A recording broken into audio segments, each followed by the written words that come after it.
do, I'm trying to do both live on Twitter's Periscope and live on my YouTube channel.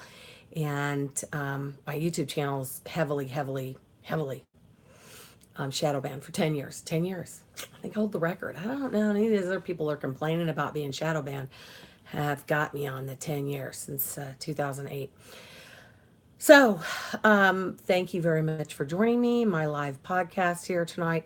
And we are going to discuss Trump's tweets. I'm going to go back to, I can't think, that last one I think I did was like on the 5th. So I'm going to go back to the 6th, and then we'll go on from there. Let's see, and then I've got some really interesting things to talk to you about regarding the Awan brothers. What is this Awan thing? What is this DNC server? What's going on there? I found a very interesting article that talks a lot about what's happening, what the whole story is, because it's all been so very confusing, purposely so, because they don't want you to know about it. So anyway, I'm going to start on the very first. You're watching Live with Lisa. Accountability. I like to report the unreported news, and I've been making these, especially on the YouTube channel, for people that don't want to have a Twitter account, but would like to know what Donald Trump's mind, which he expresses quite freely and refreshingly honestly on his Twitter account. But the lamestream news media will only tell you what he's saying from a negative perspective to make him look as bad as possible. The mainstream media just gets into the office every day and just thinks, how can we paint whatever's really happening to make Donald Trump look as absolutely bad as possible? And since I think that's wrong, I'm going to do the actual tweets. So we're starting out on the first one that he did on July 5th, which was Thursday of last week, is Congress must pass fast and reasonable immigration laws now. Law enforcement at the border is doing a great job, but the laws they are forced to work with are insane. When people with or without children enter our country, they must be told to leave without our country being forced to endure a long and costly trial. Tell the people out, and they must leave, just as they would if they were standing on your front lawn. Hiring thousands of judges does not work and is not acceptable. Only country in the world that does this. Next one is Congress, fix our insane immigration laws now, all in caps. Let's see. I have accepted the resignation. You know what? I think I've done the 5th because this is all sounding way too familiar. So go look in my other YouTube videos and you can get the 5th. So I'm going to start with the 6th. I'm itchy today. Okay. Just won the lawsuit filed by the DNC and a bunch of Democrat crazies trying to claim the Trump campaign, in parentheses, and others, colluded with Russia. They haven't figured out that this was an excuse for them losing the election, exclamation point. Then it says, then it's got a graph showing Hispanic Latino unemployment rate hits lowest levels on record in June.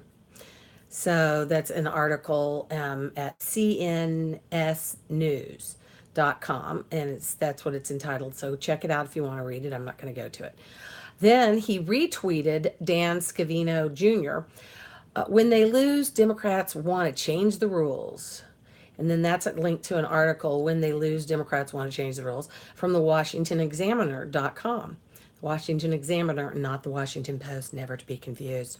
Okay, then we go on to Dan Scavino Jr. Again, he's really liking reading Dan Scavino Jr.'s tweets and retweeting them. ICE says it seized $43 million worth of counterfeit items in Laredo, Texas. Now that would mean your knockoff purses and knockoff everything else and stuff. $43 million.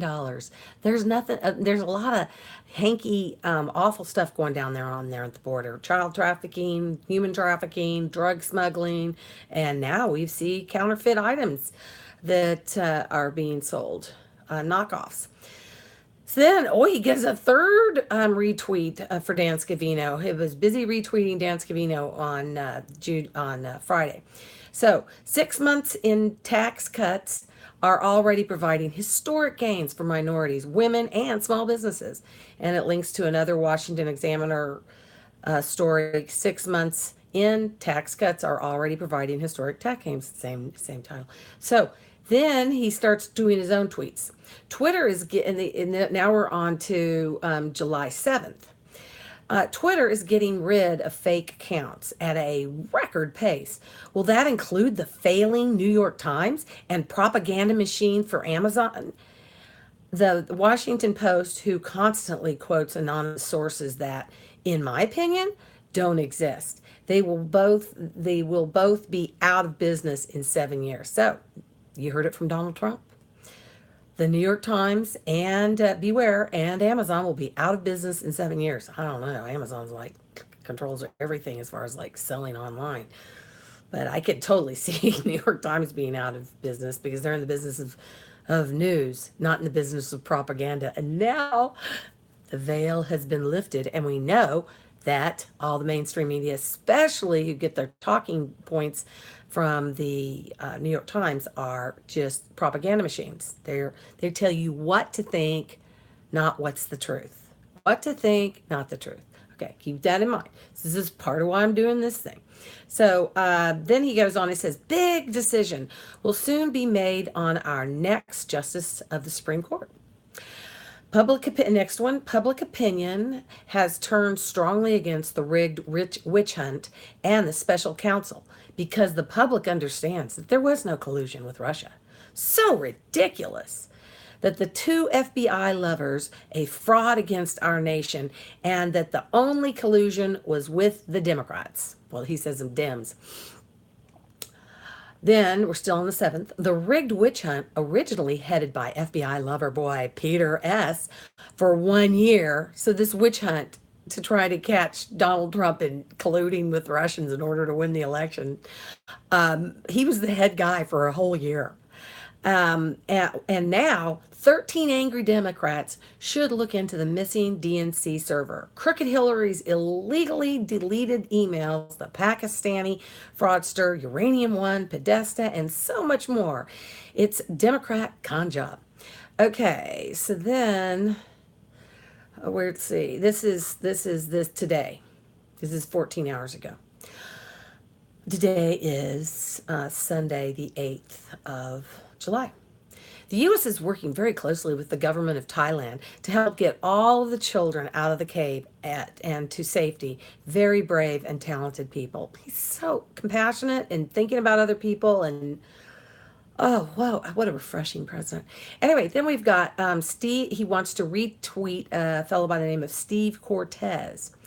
And he is linked to an article by Real Clear Politics, which says Hispanic score under Trump. It's baseball season in America, and any fan knows that going 6-for-7 in batting is stellar. Well, President Trump just pulled off 6-for-7 performance at the plate, and I'm sure it's going to talk about the Hispanics, how well they're doing under President Donald Trump. And Steve Cortez comments on this article and says, today's report, Hispanic jobs hit another record.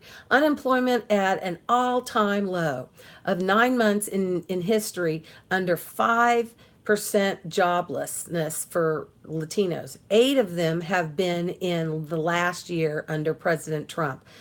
And this is his article that I guess he must have written the article. My article on the topic from May, when streak was then just 6 of 7. So that's good. So Donald Trump retweeted that. So then he says, Iranian harassment of U.S. warships. Now he lists how many times the Iranians were harassing U.S. warships in the past by year. In 2015, under Barack Hussein Obama, 22 times they were harassed. In 2016, when the election was raging, it was 36 times. In 2017, Donald Trump's first year in office, only 14. In 2018, A whopping big zero times. And the source is the U.S. Navy. He cites that. Then he says 6 hours ago, looking forward to announcing my final decision on the United States Supreme Court Justice at 9 a.m. Eastern Time tomorrow night. Tomorrow night. Yeah, tomorrow night at the White House. An exceptional person will be chosen. So we're looking forward to that. And of course, it doesn't really matter who it is because the Democrats are going to scream bloody murder regardless and say that they're the worst possible pick. They just don't get it. But they do now. Okay, Donald Trump is commenting on a video link that just shows, I guess I should play it. It's only a minute long. I'm going to play it. So you're going to hear the audio. I am officially running for President of the United States. Could he actually win? No freaking way! Which Republican candidate has the best chance of winning the general election? Donald Trump.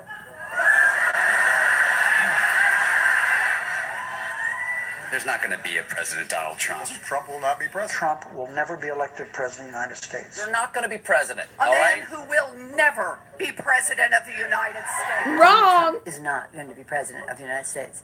Take it. Nancy Pelosi, wrong. Will never be president. Rosie O'Donnell, wrong. He's not going to become president of the United States. Bernie Sanders, wrong. Plus 19. Do you think the tapes made a difference? Of course! They made all the difference! This race is over. Hillary Clinton has raised more than double Donald Trump, vastly outspending him. The presidency at about 89% for Hillary Clinton. Your analytical model has never been wrong. Now projects Hillary Clinton to win the presidential election. 100% chance. You still think she has a 100% chance of winning the election? I do. And what would Donald Trump have to do to turn things around? Prayer and hope for a Festivus miracle. This is CNN's coverage of election night in America. The fight for the presidency. We don't care. Okay, have Kentucky. Who cares? Kentucky, Don't care about Indiana. Don't care. Indiana, with West Virginia, Oklahoma, Tennessee, Mississippi, South Carolina, Alabama, Kansas, Nebraska, and Wyoming with its vote, North Dakota and South Dakota, Texas, Up and down the middle of the country, all red. Arkansas, Louisiana, the state of Montana, Missouri. It was at 80% an hour ago for Clinton. What is it now? 68%. Okay, God damn it, I'm nervous. Ohio.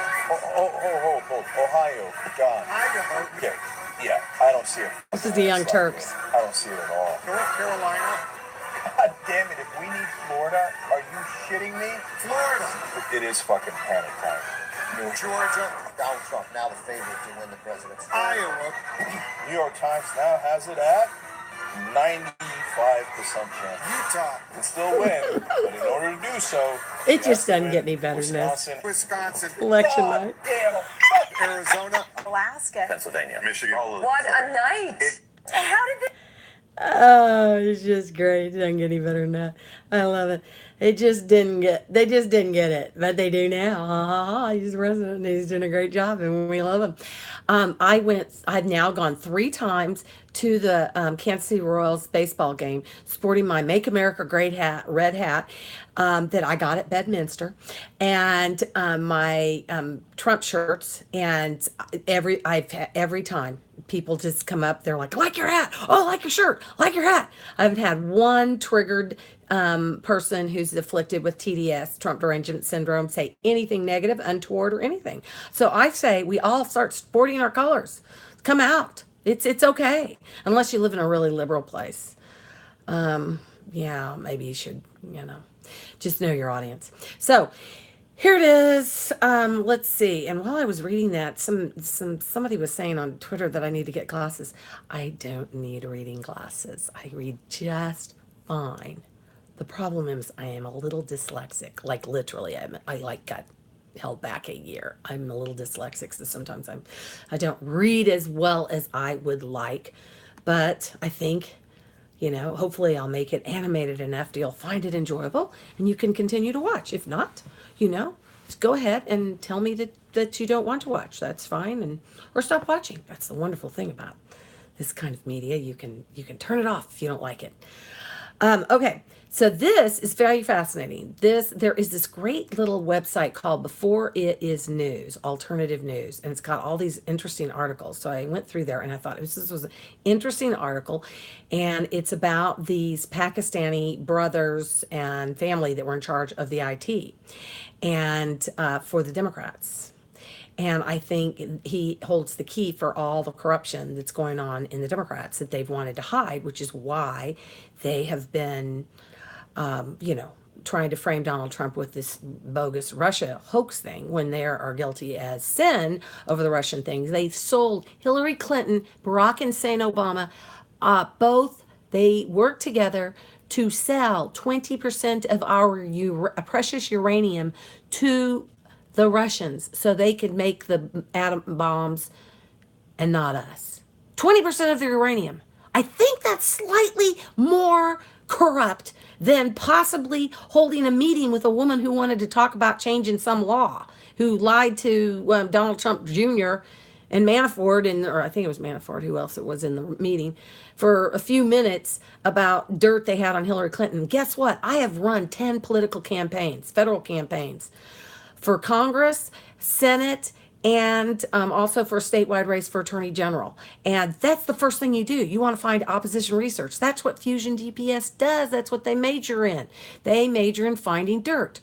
First time I ran for office, my opponent came up to me at right before a debate and said, are you going to do negative advertising? I said, no. I said I wouldn't. I'm a woman of my word. I don't do that sort of thing. He says, because I've got dirt on you. I've got opposition research on you. I'm like, what? Yeah, opposition research? Go ahead. Come on. Tell me what it is. Tell me what it is. I want to know. But whatever. That's what they do. That's part of the game. That's part of the thing. There's nothing collusion about somebody trying to get information on your opponent. And if you think there is, then you need to study campaign management, how campaigns operate. It's part and parcel. But they were desperate. I mean, you sold 20% of our uranium to the Soviets. You were using your Clinton Foundation to funnel money in from foreign countries so that you can enrich yourself and all the other corrupt people that you're involved with. There's so much corruption. It's hard to find where there's not corruption in the Democrats and Hillary Clinton. It's really hard to find where there's not corruption. That would be the exception, not the rule. That if there's any honesty all involved. So anyway, this Imran Awan, these Pakistani guys that were in charge of all the Democrats' IT stuff, their internet things.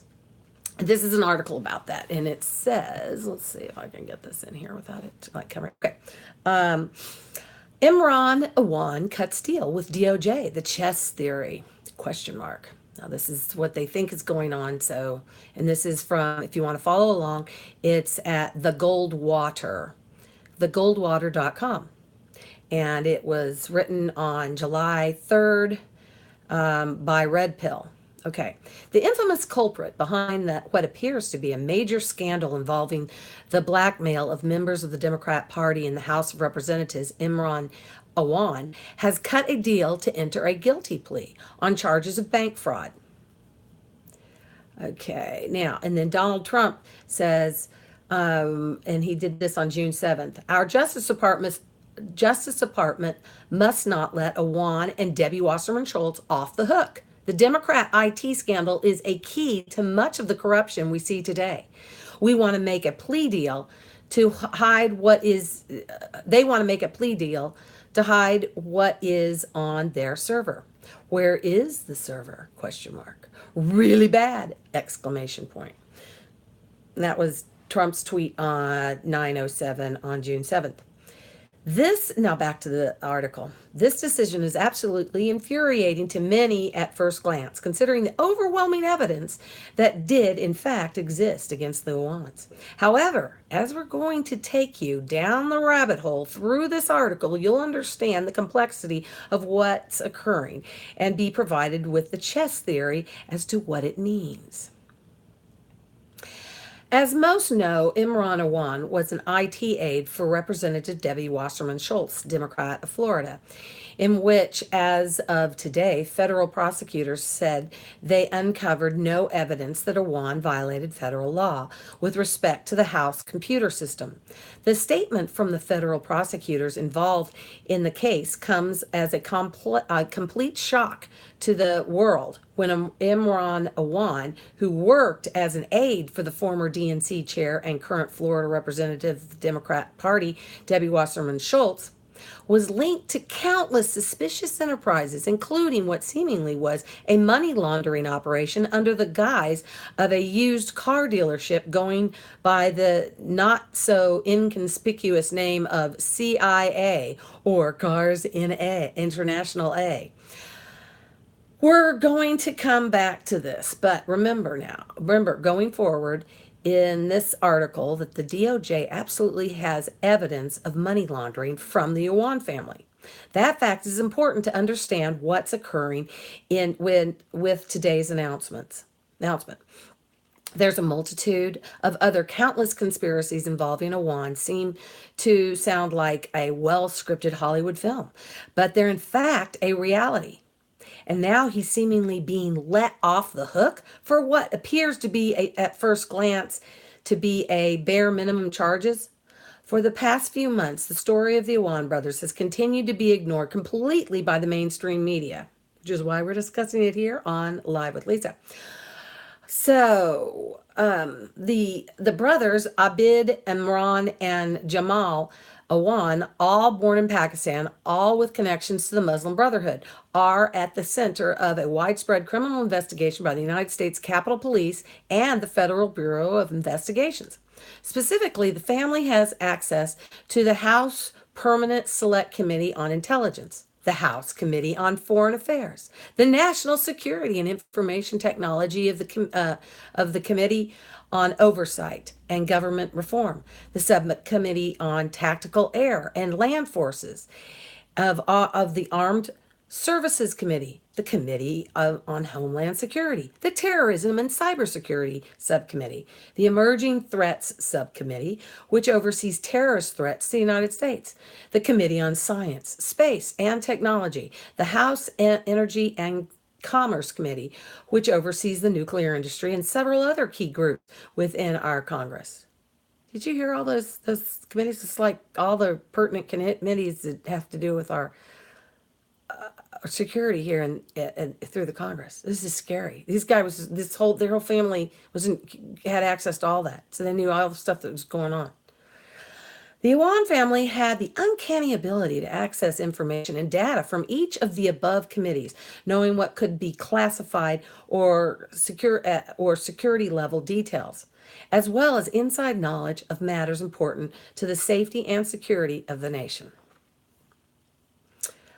Making matters more interesting, the Muslim Brotherhood connection and loyalties of the Awan family raise more than a few eyebrows, considering Imran was arrested trying to flee the United States of America in Washington, D.C., charged bank fraud, and taken into custody at Dulles International Airport.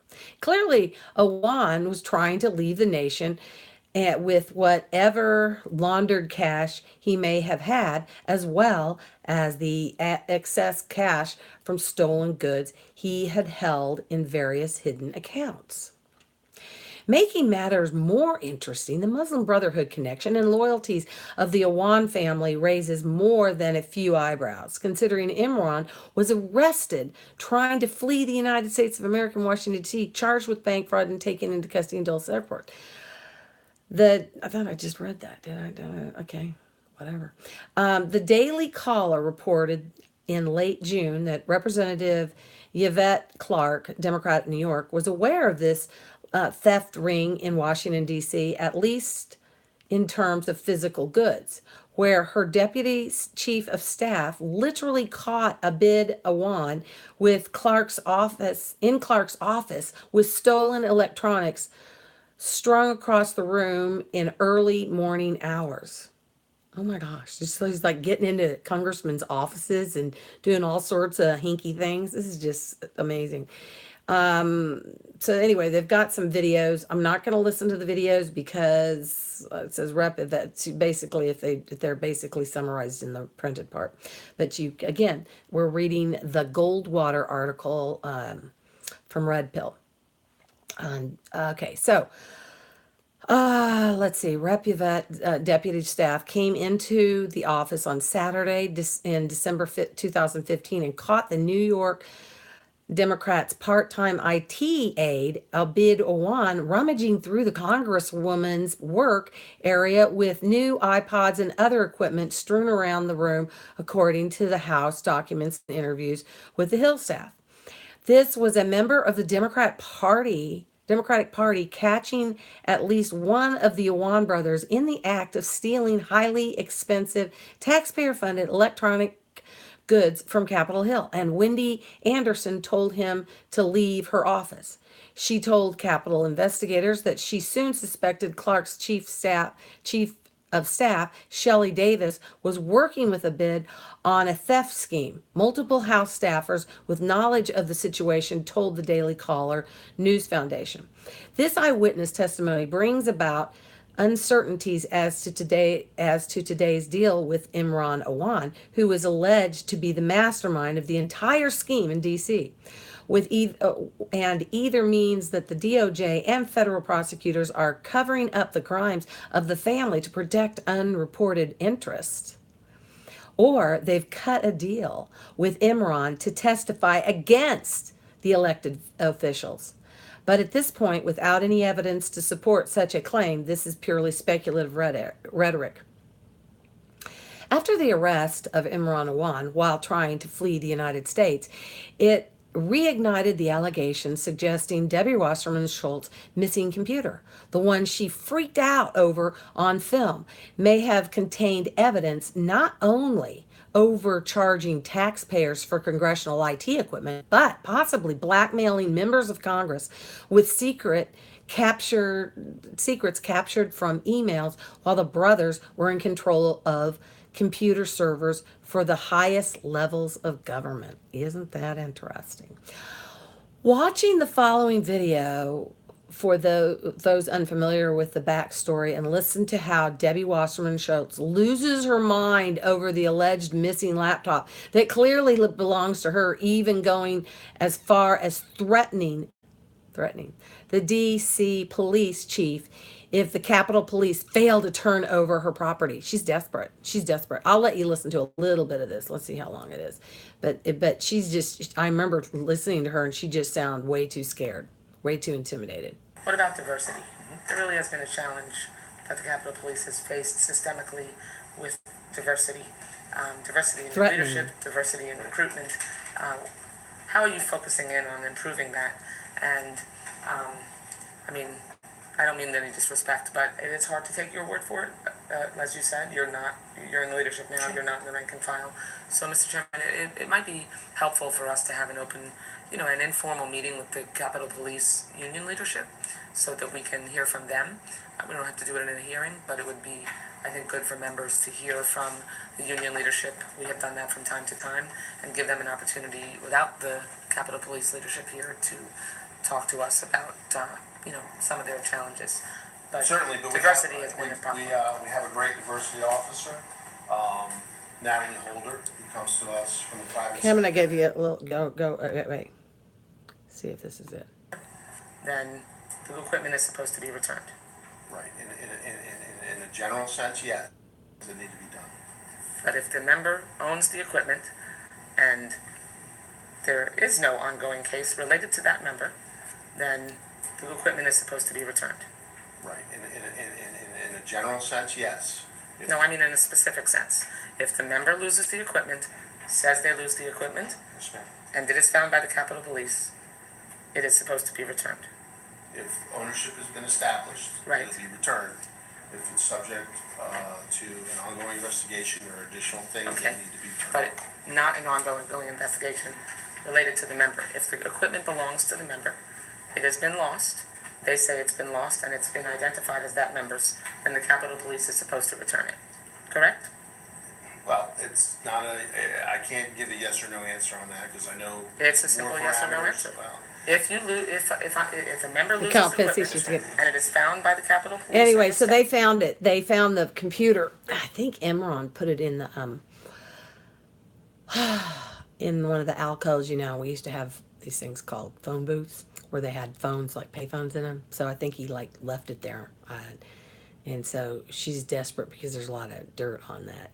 Just like, you know, they said that their server was hacked, and then they refused to allow the investigators to look at the server to see how it was hacked, because they don't want anybody looking at the server because the server shows how corrupt they are. Okay, so back to reading the article from the Goldwater. You're watching Live with Lisa.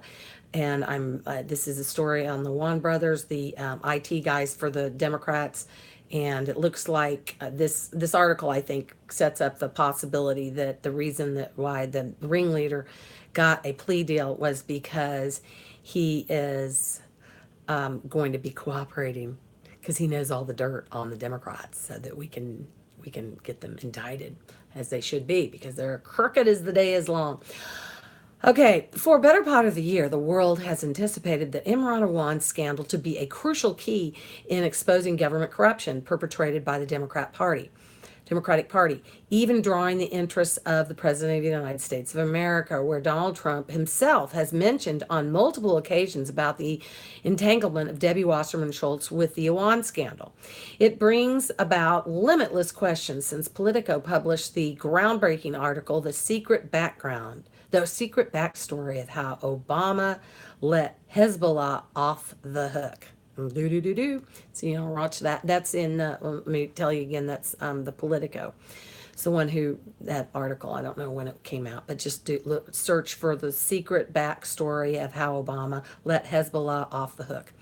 Which highlights the fact that Iranian-backed Hezbollah narcotics and arms dealers with the United States of America were allowed to commit crimes without fear of arrest by the Federal Bureau of Investigation, because Barack Obama had ordered a stand down in order to please Iran into agreeing to the now defunct Iranian nuclear deal. This just stinks to high heaven. Thank the Lord that Donald Trump got elected over Hillary Rotten Clinton. Okay, Politico's brilliantly investigated report that showcases exactly how Barack Obama intentionally ignored the crimes of terrorists so that he could attempt to build a false legacy of being one of the world's premier negotiators of peace. The endless cycle of corruption surrounding the Democrat Party has prolonged justice for those involved in a widespread conspiracy of espionage, blackmail, arms dealing, treason, drug trafficking, and potentially supporting terrorism, all connected to the likes of Barack Obama, Bill and Hillary Clinton, Debbie Wasserman Schultz, Hezbollah, Iran, and Imran Awan, the fellow this article is about, most of which is leading back to the Uranium One. Remember, we talked about the Uranium One. They sold 20% of our uranium to the Russians. Hillary Clinton, Secretary of State, Barack Obama. Talk about corruption. People. Okay, most Americans don't understand the full details of the crimes which have occurred in the United States of America's federal government and all across the nation. As the world has witnessed under the Obama regime, there were numerous violations of federal law that occurred inside the United States of America's government through treasonous actors and corrupt politicians, as well as terrorists. It all goes back to the Uranium One case. The takedown, however, was believed to begin with the leading players in the criminal enterprise, Representative Debbie Wasserman Schultz, Democrat, Florida, and Imran Awan, collapsing before the Department of Justice and bringing down a network of wrongdoings. Many members of Congress have vented their frustration in what's perceived to have been a lack of investigation into the crimes of Debbie Wasserman Schultz. And with most recently Representative Ron DeSantis, Republican of Florida, venting his frustrations, demanding federal agencies to investigate the Florida Democrat. The investigation is actually occurring as we speak, and we will explain throughout this article how each of the elites Democrats is connected to the single greatest criminal conspiracy in American history. It is the biggest, and you're not being told about it. That's how you know it's fake news, because they won't tell you about it. But I'll tell you about it. And a lot of people on the internet and on YouTube will tell you about it. So check it out. Do your own research. Real Clear Politics reported that DeSantis was speaking with both Fox Business News' Maria Bartiromo and Fox News analyst Jason Chaffetz about Imran Awan, where he vented his frustrations. As you know, Jason, guys like me, even you as the chairman, we don't just investigate what we want to. I mean, this goes through the leadership. DeSantis said it needs to be approved, and I think the House leadership has not wanted any of us to get involved with investigating this. But the number of issues that are outstanding from this is really, really troubling. They had this kind of fake car rental outfit. They're going back and forth to Pakistan, DeSantis added. Imran Awan had associates with Hezbollah-linked figure in Iraq. They're sending money overseas. DeSantis is correct. However, there's a reason why Congress isn't involved in the investigation, which is actually already occurring. Thank the Lord. President Trump wants to restore law and order to America, and that's exactly what's happening. But the likes of Congress cannot be trusted to ensure that happens. Politicians have proven to us time after time that their hearings and investigations go on for months at a time, with even several weeks in between testimonies, rendering them almost useless in regards to providing justice. That's nothing against DeSantis or anyone in particular, but the world knows the Democrats in Congress, the rhinos, Republicans in name only, and the media work hand in hand to subvert the agenda of President Trump. So they'd no doubt attempt to destroy this investigation had they been granted access to the files of Jeff Sessions' DOJ. Behind the scenes, however, the Office of Inspector General and the Attorney General overseeing the Department of Justice are actively engaged in a major investigation, possibly the largest in American history. I hope this is true. It's actually not a secret since Attorney General Jeff Sessions announced it via the Department of Justice. But most people are ignoring that it's happening. In early January, Jeff Sessions appointed the Immigration and Customs Enforcement (ICE) Homeland Security investigation to open an investigation into Obama Hezbollah cover-up scandal, and the Goldwater reported the story as soon as the initial announcement via press release from the Department of Justice was made about the case. So this website, which is what we're looking at, if you want to find this website as I'm reading it, is thegoldwater.com. Okay. In early January, Jeff Sessions appointed the Immigration and Customs Enforcement (ICE) Homeland Security Investigation (HSI) to open its investigation. Okay, I already just read that. Sorry about that. Dyslexia is a terrible thing. Okay. From the ICE website about Sessions' Hezbollah investigation team. Now, this is something that's taken off of their investigation team. This is a document that they're citing in this article. This is not the author of the article. Led by Acting Assistant Attorney General John P. Cronin, HSI will partner with investigators from the DEA, including its Special Operations Division, FBI, Assistant United States Attorneys, and attorneys from the Justice Department's Criminal Division and National Security Division to support the new team's effort to identify and combat networks providing support to Hezbollah, pursue prosecutions in appropriate cases, and assess evidence in existing investigations, including cases stemming from Project Cassandra, a law enforcement initiative targeting Hezbollah's drug trafficking and related operations. Okay, so that's what the Goldwater is citing from the release that came from the Department of Justice. Now we're back to the author. To those in doubt over today's decision, remember the above. This is all documented via government press releases pushed from the Department of Justice. The investigation is ongoing, and not even members of Congress are being informed as to the details of what the OIG and the AG are doing to take down the international criminal organization of Hezbollah for the reasons of safety and security and those patriots working in the case who are seeking justice. Imran Awan was captured with roughly $500,000 in cash trying to flee America at the airport in D.C. $500,000.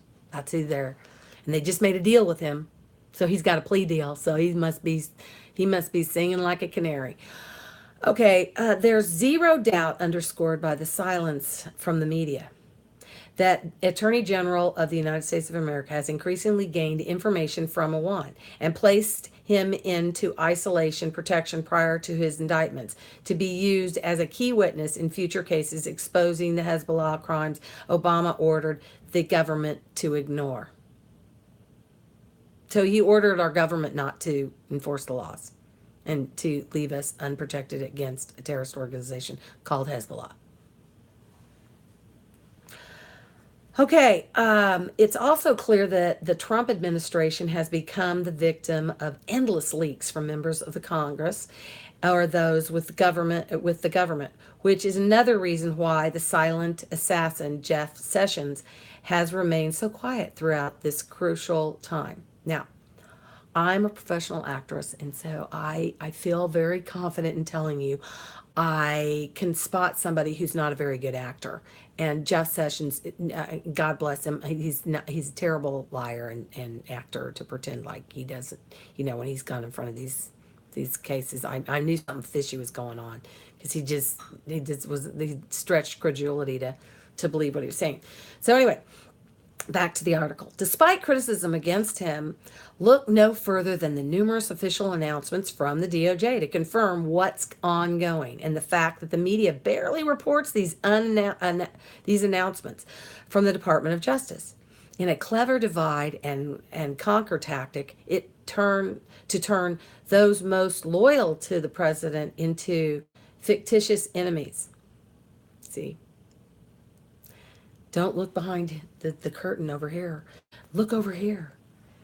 Okay? Oh, Jeff Sessions is terrible. He's not doing his job. Meanwhile, he's doing his job. He's getting the bad guys. So that's good. Okay, so many believe that justice is most definitely coming, and it's headed toward Barack Hussein Obama's favorite Iranian Muslim terrorist network, Hezbollah. The newly ordered investigation is already happening with very little mainstream media coverage, unsurprisingly, and it was ordered by the Attorney General of the United States of America, Jeff Sessions. Whether a planned takedown is actually occurring behind the scenes is again speculative, but the investigations are 100% active and confirmed as per the DOJ statements. So we just have to find all the DOJ statements, and it'll paint quite a nice little picture for us. The swamp is being drained. Hallelujah. Praise Jesus. Okay. Why would Imran Awan be let off the hook? ? Quite simply, it's hard to believe that Imran Awan would not receive life in prison. He was caught red-handed. When federal prosecutors say there isn't enough evidence, it means one of two things. Imran Awan is not a crucial key to testifying in a larger case. Is now a crucial key to testifying in a larger case. A cover-up happened and there is no justice. Those are the two options, I think. It's one of the two. There are no other options. Either he's cooperating and he's going to sing like a canary and allow them to indict the bigger fish, the famous people that we know that are in the government and not so famous people. And then also, or it's a big fat cover up and we're not draining the swamp at all. But I think it's the first one. It's one of the two. There are no other options. Where's the mainstream media coverage of the investigation into Obama? They'll discuss it momentarily and then later forget as if they ever mentioned it. Outside of a few conservative pundits in the mainstream media, Fox News. Hello. Why are we doing the problem? Okay. Fox News first reported in December that Obama administration had undermined an anti-Hezbollah task force in order to secure the Iranian nuclear deal. But outside of this report, you won't see any of the large networks covering this case. So that's all they said on Fox News. They reported December that Obama administration had undermined an anti-Hezbollah task force. Yeah, telling them to stand down is undermining it.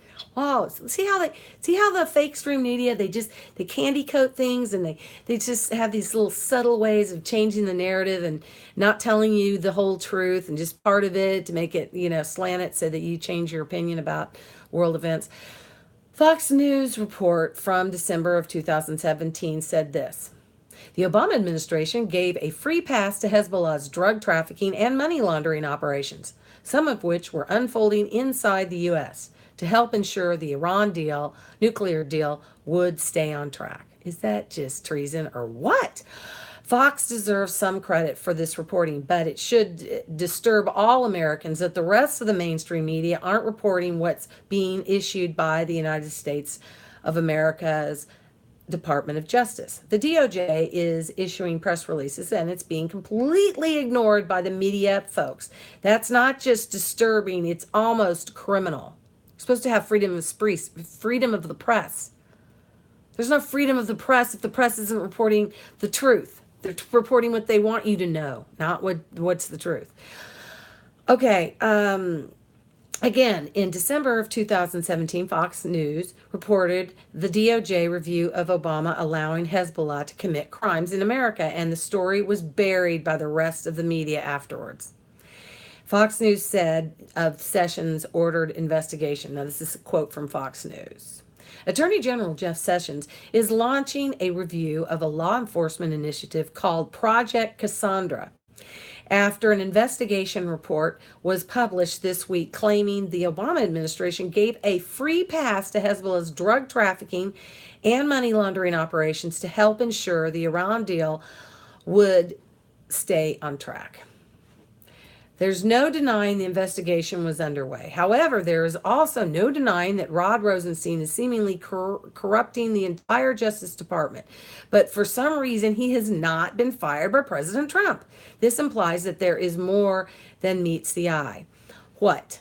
Speculation can answer this. Nobody except the 45th President of the United States of America knows the answer to this. But we do trust President Trump, and we trust that he has in store for those who would shame this nation with corruption. Let's discuss that case further and revisit the facts surrounding the crimes which undoubtedly occurred.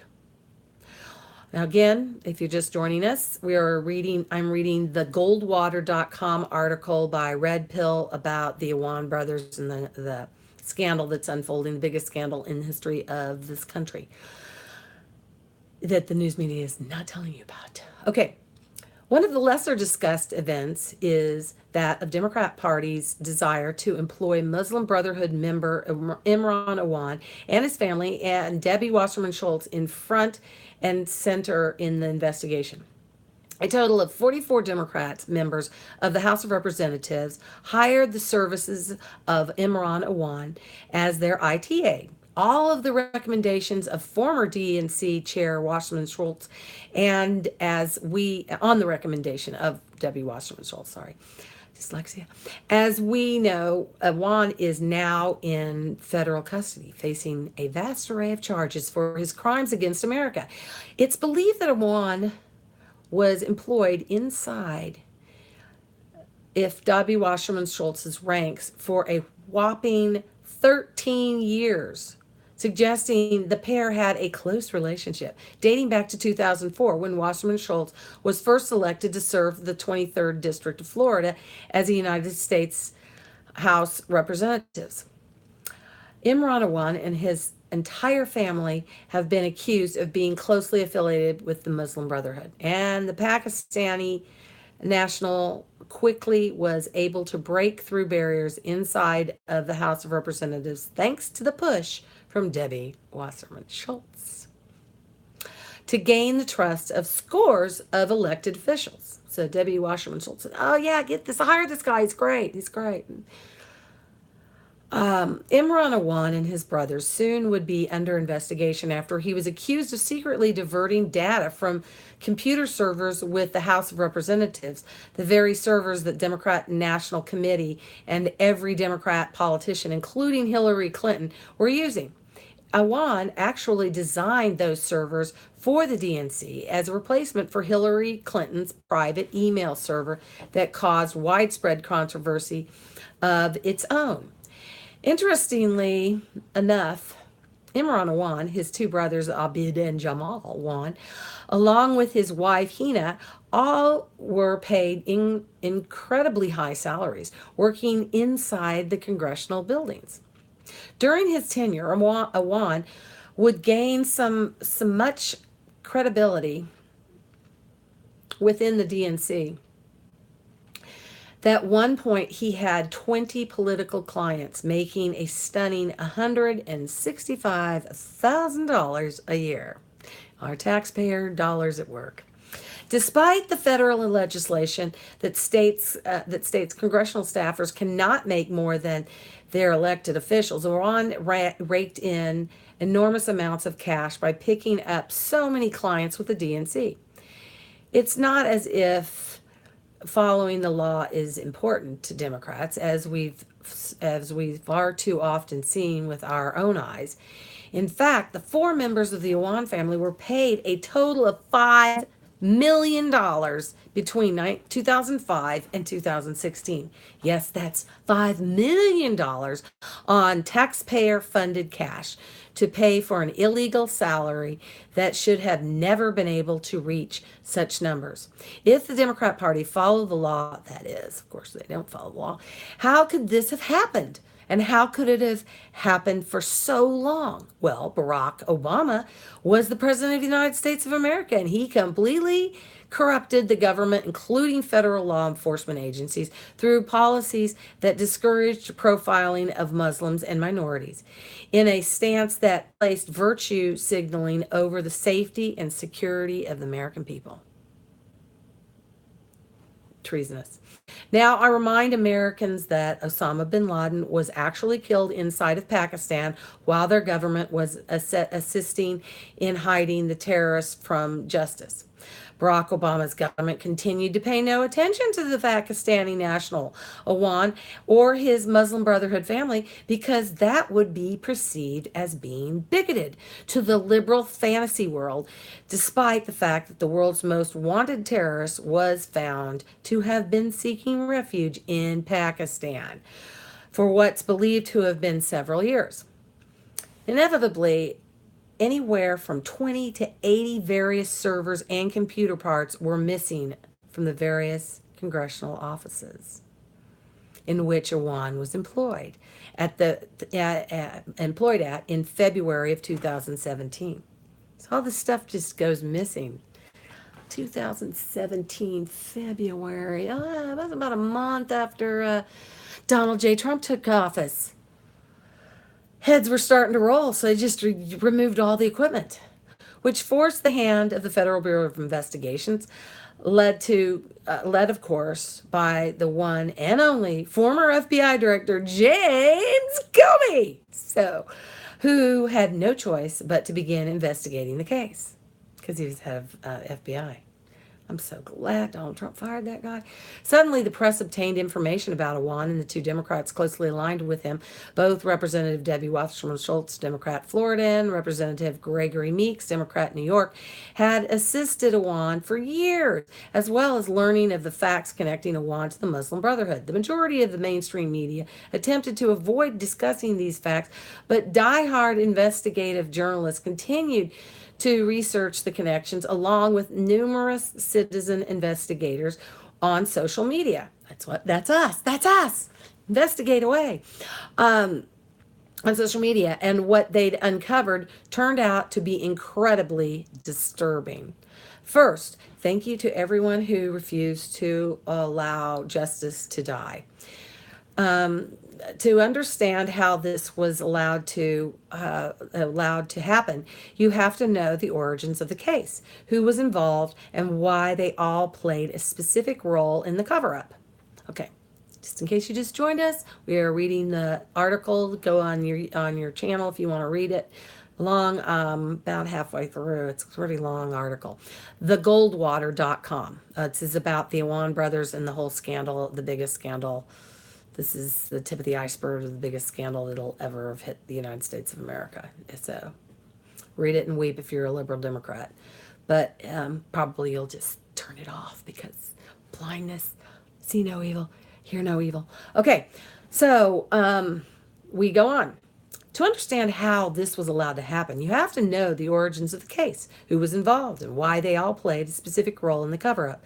Halting for a moment, we travel back towards the Uranium One scandal, perpetrated by both the Barack Obama and Hillary Clinton, who both abused their power inside the United States of America's government to subvert U.S. national security in order to sell an estimated 1/5 of America's uranium to Russia, otherwise known as 20%. There's much more to the Uranium One case, which you can read the full history of in the Goldwater expose. So check that out. It's this great website here. I just found it out. TikTok, the complete history of the Clinton crime family and the Uranium One from A to Z. So if you want to learn all about that, go ahead and read that. Thank goodness they're not going into that because this is already pretty long. Okay. To learn about the timeline, the players involved, and every event surrounded this enormous scandal, you have to first understand Uranium One, as well as how it led to the Iran nuclear deal. The important takeaway from the Uranium One is that not only did Bill and Hillary Clinton, along with former Uranium One owner, member of the Clinton Foundation, and personal friend of the family, Frank Giustra, all profits from the sale of America's future security, but that Barack Hussein Obama colluded with Vladimir Putin of Russia by provoking the sale, and he earned a personal favor from the Russian leader. Who's colluding with Russia? I'd have to say it would be Obama. That debt to Obama would be called in and during Obama's treasonous Iran nuclear deal, which Obama both saw as an opportunity to forever set his name in stone amongst the Muslim Brotherhood, but to add an artificial peace proliferation tag to his legacy in the fake news media in America, who would tout the deal as some sort of type of historical experience, despite the dangers of the agreement to the free world. Barack Obama needed Vladimir Putin and Russia, close petroleum partners with Iran, to assist in pressuring Iran to agree to his terms of a deal before Obama's presidency would come to completion. Since Obama had traded all America's future in the allowance of the Uranium One sale, Putin was obliged to assist. Oh, this is getting really fascinating. While all of this was occurring internationally, back at home in America, the Iranians were engaged in a hardcore criminal enterprise that could be compared to, if not be larger than, the actions of the Italian mafia of the past. Woo!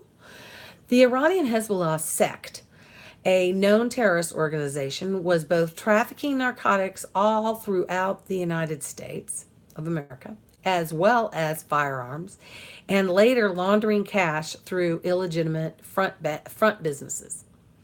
Obama was so desperate to fulfill his Iranian nuclear deal that he had his friends inside the Department of Justice and Federal Bureau of Investigation, James Comey and Loretta Lynch, replace divisional leaders who believed in the rule of law.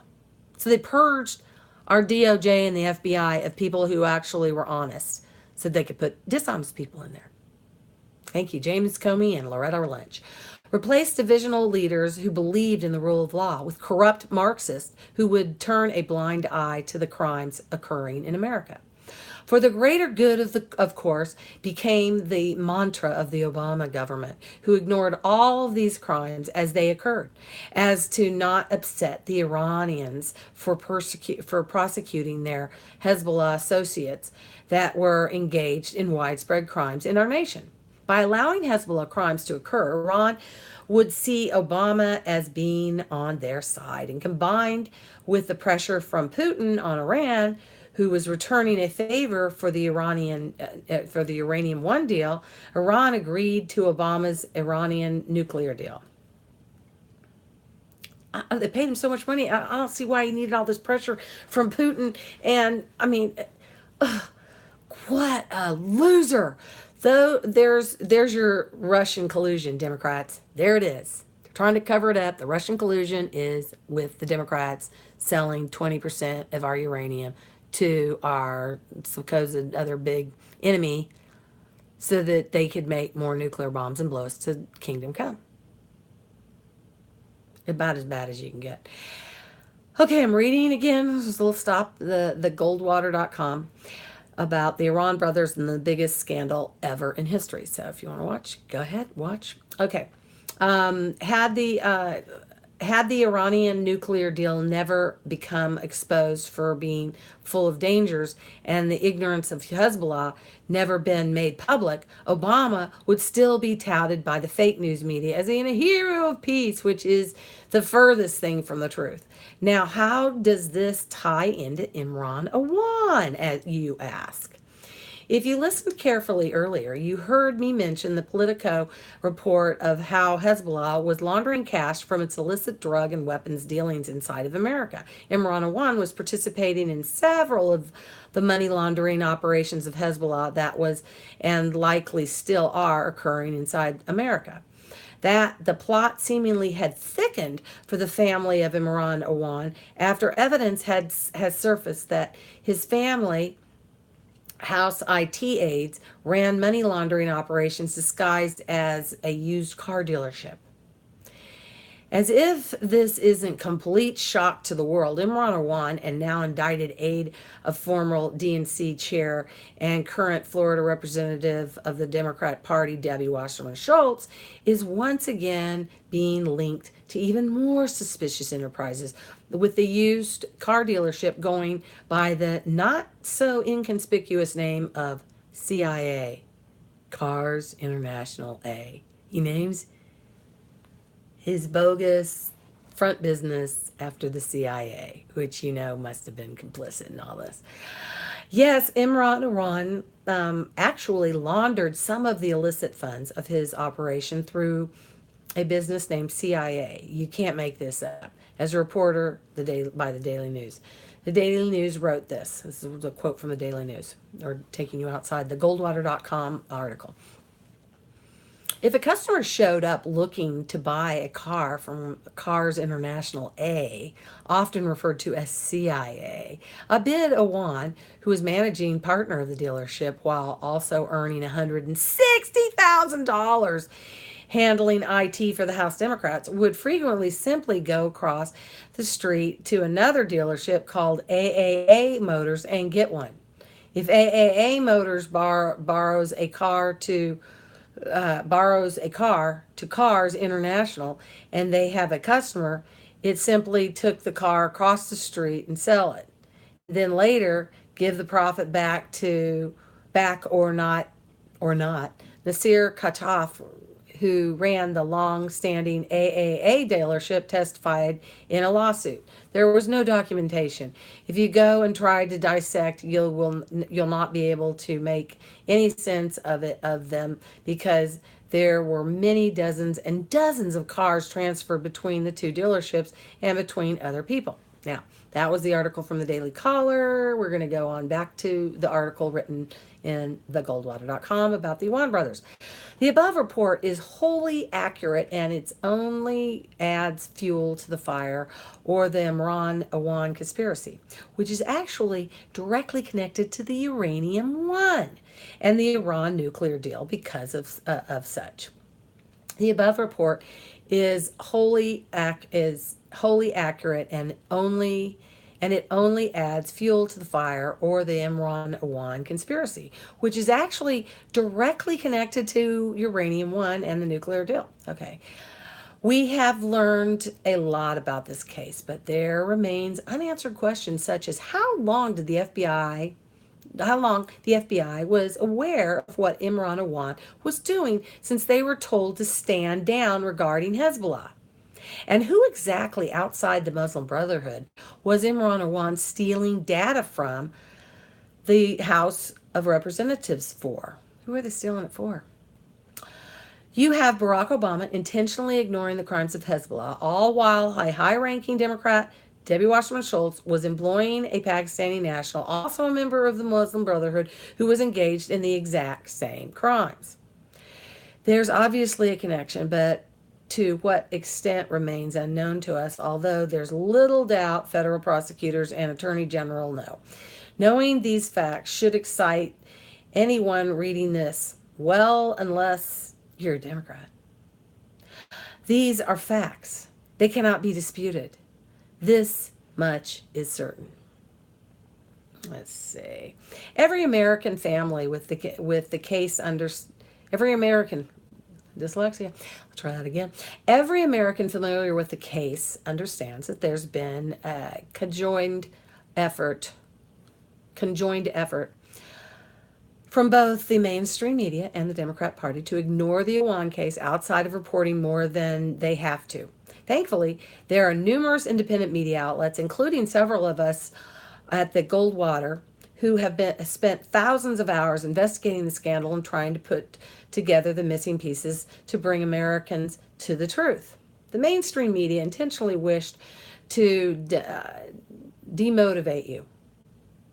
Their globalist handlers and financiers benefit from a weakened resistance. If you're a Trump supporter, you are the real resistance by fighting for justice. Again, all the outlets and citizens who are investigating this scandal deserve enormous credit. If I miss crediting someone, thank you for your work.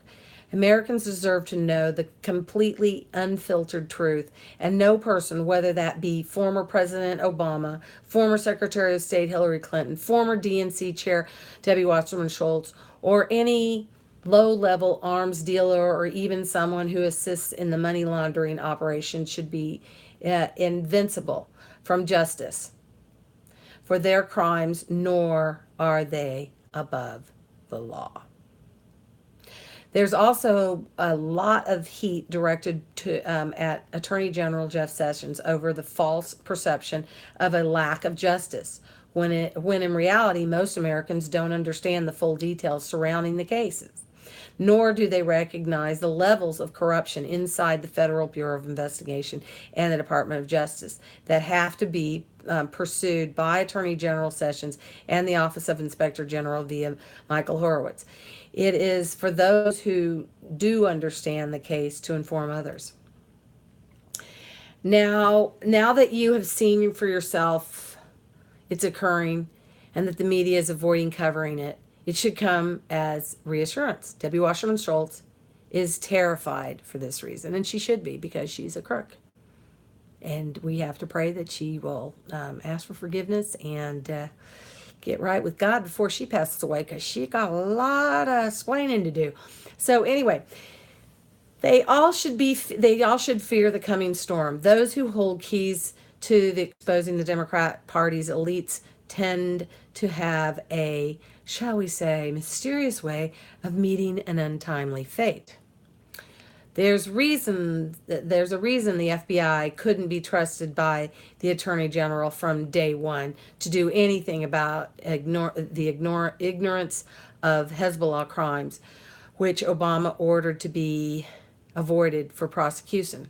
And that's because under Barack Obama, the Federal Bureau of Investigation was involved in the cover-up themselves at the time, and they don't want to be exposed. Nobody wants to go to jail. Nobody wants to get exposed for their criminal activities. To the Patriot FBI agents, we thank you.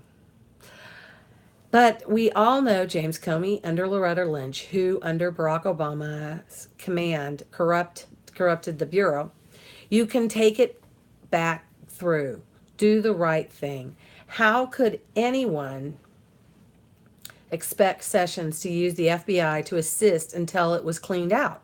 Comey would eventually be fired in May of 2017 by President Trump, as we all know. But even then, those in the administration seemed to find a way to leak pertinent information to the press. He's got people, they put spies in his administration. And then, you know what else they did? They have to go through, once you become a member of the Trump administration, you know, his office in the White House, West Wing, you have to get a security clearance. So these crooked FBI people and whoever does the security clearances, they slow walk the security clearance. So on a technicality, they had to say, sorry, you know what? You didn't get your security clearance in time, so you need to go skedaddle. Bye-bye. Bye-bye. And then they put in their bad people. That's what I think happened. You check it out yourself. Again, do your own research, because you know the media isn't doing it. Okay. We've all seen the ousting of H.R. McMaster, Rex Tillerson, and now what seems to be a possible decision by General John Kelly to leave, a confirmation that up until just a few weeks ago, there were still sketchy individuals inside the Trump administration, but they're being replaced. We continue to see leaks within the FBI as well, which is beyond infuriating at this point in the presidency. Christopher Wray, to me, comes off as arrogant and needs to get a better grasp over the FBI. Does Wray have good intentions? Many think so. Regardless, there are still communist traitors within the Bureau. All the while, Attorney General Jeff Sessions and Inspector General Michael Horowitz have been hard at work, paying little attention to the criticisms against them, investigating a case that they've likely been up at all hours of the night and throughout the entire day, stockpiling evidence against the corrupt members of the previous administration and Democrat Party, who brought the nation to its knees, betraying the people. The hammer isn't far from dropping America, and when it does, it's going to shatter the Democrat Party like glass. If not the entire federal government, with numerous high-powered players in almost every federal law enforcement agencies. Every branch of the government has played a role, if not being directly complicit in the crimes committed under Barack Obama. The cabal of elitists, the criminal network of the deep state, is on its deathbed, just waiting for the final meal to be delivered. Do not give up in this fight, patriots. We have a long way to come, and we're making waves as we force the mainstream media to cover narratives under heavy social media pressure that they typically distort or avoid altogether. Never stop fighting. Your children's future is at stake. For the lives of your grandchildren, you must make America great again by demanding justice and supporting the values we believe in as a nation of proud, flag-waving Americans. Yes. Independence Day looms before us. So this is written before Independence Day. Us tomorrow, but this is written on July 3rd, obviously. But for most patriots, we know that electing Donald J. Trump to the presidency was just one battle in the war for our real independence and freedom from the clutches of the untouchable cabal. It's in part why the Democrats are so terrified, and the fake news mainstream media continues to misdirect, avoid discussion of any of the ongoing investigations. Their goal is to distract President Trump and any patriots dedicated to bringing forth justice in America as much as possible. In doing so, when the dam breaks, they hope to have a few branches left to hold on to avoid being swept away in the raging storm. They can't stop the storm from coming through, no matter how hard they try. It's headed directly for them. They have to keep the faith, and that faith will guide us to victory. Have a blessed 4th of July, America. Godspeed. Additional sources related. And again, this was thegoldwater.com. So I'm sorry, this was a little longer than I'd hoped. But wow, lots of fascinating revelations in this. And so if you are just tuning in live here on, July 8th, then I recommend wholeheartedly that you start it from the beginning and listen to the whole thing, because I read this article that really exposes a lot of the truth that the mainstream media will not tell you about. And you know what? With my years of managing political campaigns, I only managed people that I felt were honest, genuine patriots. So therefore, of course, they all lost.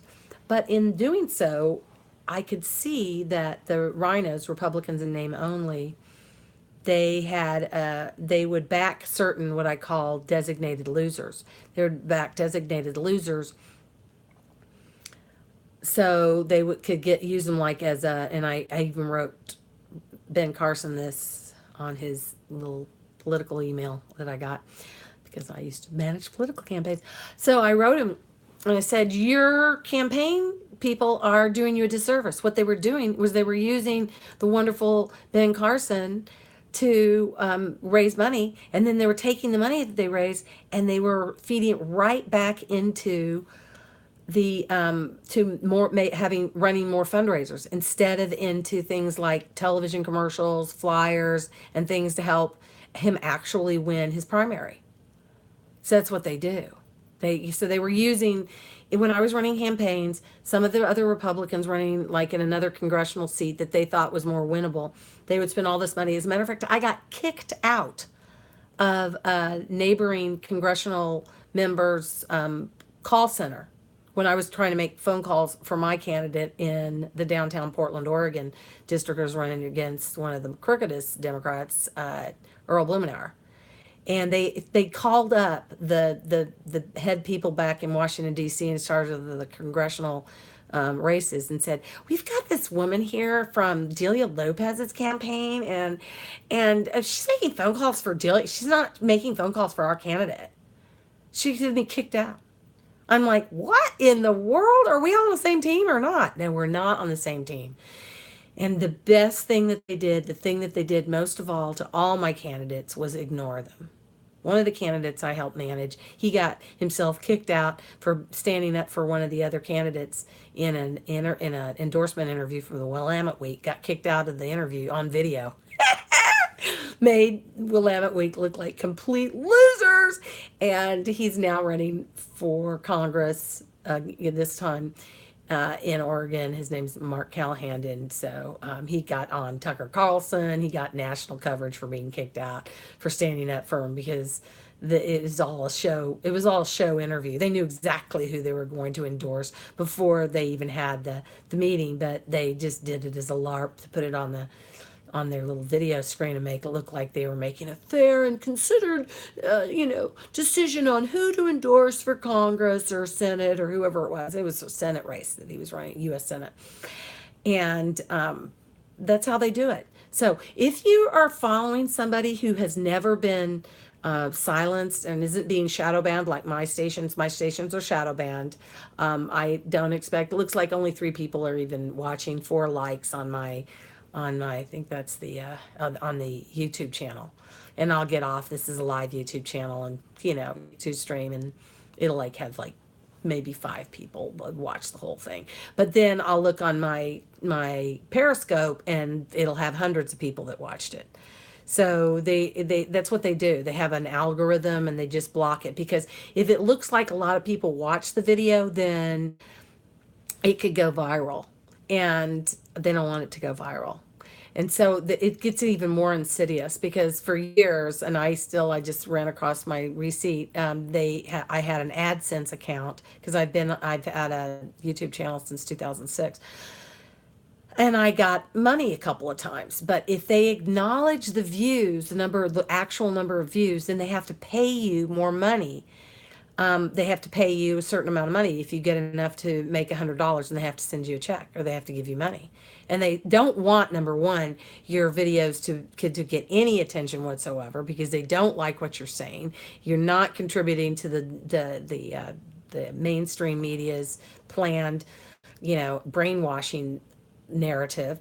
So they don't want you to spread that, and they sure as heck don't want to have to pay you for it. But I think they were defrauding me, and I think they were charging the advertisers were advertising on my website for the views, but yet not having to turn around and pay me because they were lying about it. One time I was hovering over my view count and it went from like a few hundred to a few tens of thousands, and then it disappeared. So it's like cooking the books, having two books. So be very cognizant of the whether or not people are doing the reporting and to make money for their t-shirts or whatever it is they're selling, or if they're doing it because they genuinely want to get the truth out.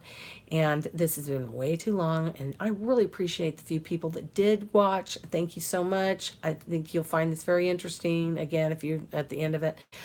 And please, down at the bottom to help on the YouTube channel, please comment and tell me the date that you watched it and the number of views and the number of likes and dislikes. That's fine. Dislikes are fine too.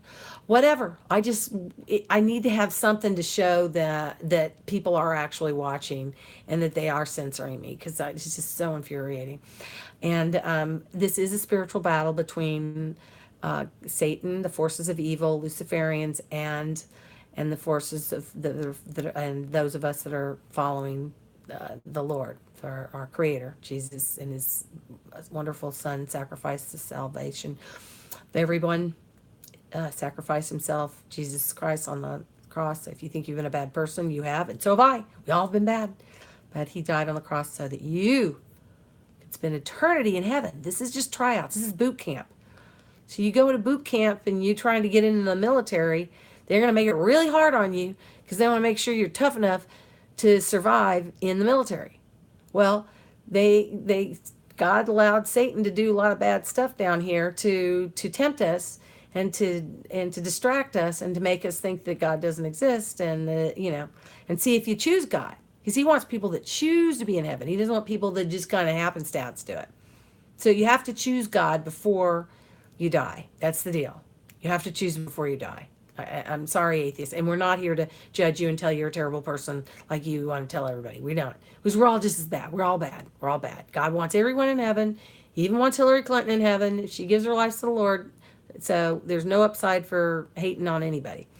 So with that, we want to say thank you very much, dear Heavenly Father, for all the people that have tuned in to enlighten themselves on the biggest piece of corruption that has ever hit our country. And we ask for safety and discernment for all the people that watched. And this, we want to thank for them and everyone they know. And God bless everyone that has been involved in trying to bring out the truth. And we ask you to grant them all safety. This we praise in the precious name of your Son, Jesus Christ. Amen, and have a blessed day.